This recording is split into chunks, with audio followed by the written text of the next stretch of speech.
This year, our judges have selected this year's winner, the Parks and People Foundation, for the Broadway East Community Park Project.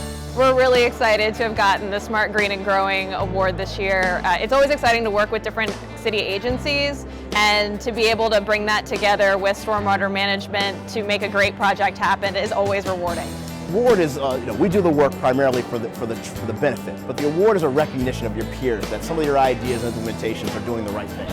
Not only are we committed to funding the why, but also the how.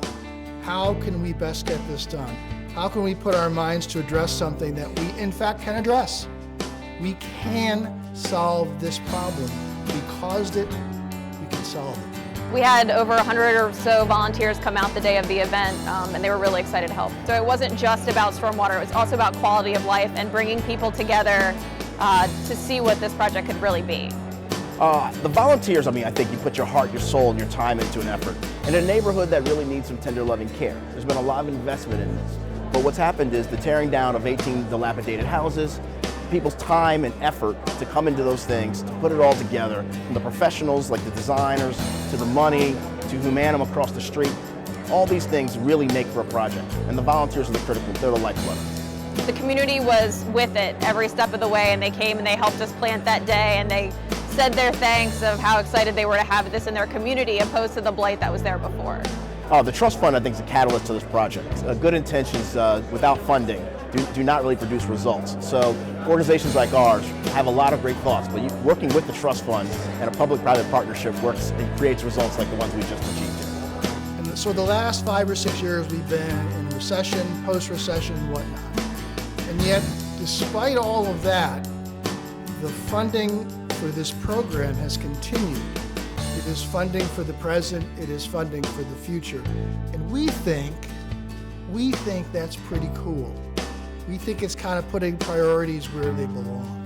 The process of getting the funding was really great. DNR is great to work with. Everybody's behind you on the project as you're moving forward. If you have any hiccups or any holdups or any questions, they're there for you every step of the way. Well, we have a long-standing relationship with the Trust Fund, so we've done a lot of projects with both DNR and MDE, and the Trust Fund really worked in terms of a collaborative process. So while it's a competition, it really goes to our long-standing relationship between Parks and People, the Trust Fund, MDE, and DNR. It's incredibly rewarding that you get to do something that helps the planet. I mean, isn't that every kid's dream, to grow up and make a difference in the world? As humans, we have the desire to make a mark on this land.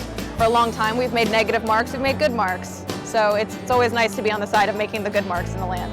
I'm a Baltimore City resident, I've been for a long time. So, my belief is that you have to give your time and your effort and your monetary things to give back to the city. The real thing that everybody gets out of it is a place, not just something that functions, but something that is somewhere that becomes part of their life and part of their memories and brings quality of life to them every day. And it's about that daily experience with your world around you, not just the environmental benefit of it.